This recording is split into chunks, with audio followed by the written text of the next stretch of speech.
Si John Riel Casimero. Kinakabahan ako dito, kinakabahan ako at, medyo na-excite ako dito. Yung isang beses parang nagparinig sila na baka may laban na daw. Tapos, si, Jerry Peñalosa naglabas na may event sa potentially sa Dasmariñas. Tapos itong, title holder PH na kadikit din ng Jerry Peñalosa at ng Kenneth Lover, naglabas ng, announcement sa Martes, sino kaya abangan. Si ano 'to, hindi ako puwedeng magkamali. This is Nonito Donaire. May laban ba si Nonito Donaire? Si Casimero ba makakalaban niya?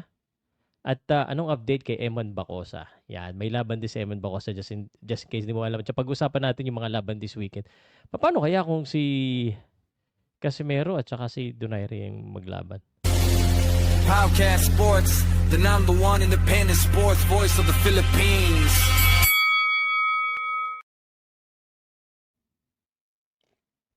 Hindi siguro 'no, hindi siguro mangyayari 'yan. But anyway, so pag-usapan na natin. Unang-una gusto ko lang sabihin sa inyo na si Eman Bacosa po ay, again, puspusan pa rin ang kanyang training, at, ito 'no, ayan ito yung mga footage niya. Sa Bohol po ang laban niyan. Last February 28 yata ng Bohol, 'yan, ang kanyang laban. So, training siya diyan at, yung kalaban niya Indonesian sa tingin ko kayang-kaya niya 'yun. Mana-knockout lang niya 'yun sa tingin ko. So, this is a good opportunity para kay Eman Bacosa na pakita talaga na ready at handa siya. So, pero ito talaga yung pinaka gusto kong i-share sa inyo. Bago 'yan, ito muna. So this weekend, ito na yung inaabangan nyo guys. Shakur Stevenson versus Teofimo Lopez. January 31st, February 1 po yan ang umaga dito sa Pilipinas. Okay, so abangan po natin yan. Baka kung pinapanood mo to ng Lunes, January 26, usually every Monday, live ako, pinag-usapan ko ano yung fight for the weekend. So pag-usapan natin ito mamaya. Aside from that, pag-usapan na rin natin yung Kishan Javis versus the Jermaine Ortiz, Carlos Adames, Austin Williams, and itong, laban po ni Xander Zayas at saka ni Abbas, Barao. Ito po yung mga malalaking laban for the weekend. Okay? So pag-uusapan po natin 'yan. Baka isingit na rin natin itong ano, Apex fight. Ito po yung Zuffa Boxing, Jose Valenzuela and Diego Torres kasi Monday morning po. So sa mga hindi nakakaalam, ang Zuffa Boxing po ay may pangalawang event. Ito po yung, same organizers of, UFC, sina Dana White. So sa mga hindi po nakakaalam. So nagpapa-boxing na rin po sila and this is gonna be their second event. Also interesting, Jose Valenzuela and Diego, Torres. So yan po pag-uusapan natin. Okay.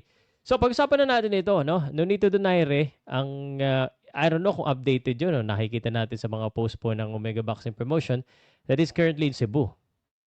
Okay? Why is still in Cebu? Baka, ewan ko, hindi ko alam hindi ko sure. Pero ito, maiko-connect ko hindi ko pa kasi nire-reach out. But I'll try to reach out, no? Busy lang. Pero ito, sure ako na si Nonito Donaire ito.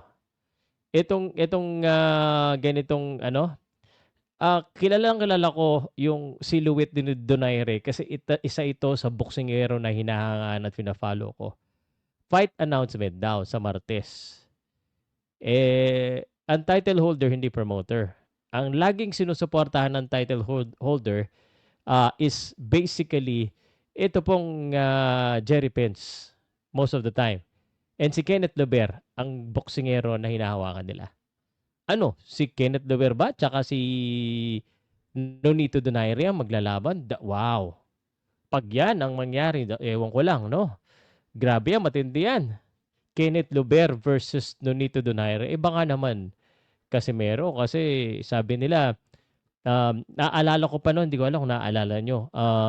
Parang may balita na parang gusto daw yata dati i-promote ni Jerry Pence si Casimero tsaka Nonito Donaire. So hindi nagkakasundo sa offer. Parang may balitang gano'n. Hindi ko alam kung natatandaan nyo. Baka ito na yon. Baka sa Dasmariñas. Sabi nila mag-a-announce daw bukas. So bukas pag nag-announce sila, mag-live tayo agad. Pag-usapan natin kung anong tulad. Ngayon, it's all speculations at sa tingin ko naman, kung nanonood ang Cherry Pence at sina Nonito, sina General Casimero, ng Kenneth Lover, ito yung mga kailangan natin ng boxing. Medyo nakakakaba yung Philippine boxing. Parang walang major announcement na malalaking announcement eh. So, kailangan natin to. No? As a fan, as a media, as a commentator, we just want to see great fights para tuloy-tuloy po at mas lalong lumagana po yung boxing fans sa Pilipinas. So, ayan lang ang aking yan lang ang aking rumor for today. But let me know what you think. Abangan nyo kung mangyari nga yan. Again, I'm not confirming anything. Baka naman sabihin nyo, nagpapalaganap ako ng fake news. But this is just for discussion. Pero paano kung mangyari yan? Ano kaya yung announcement sa Tuesday?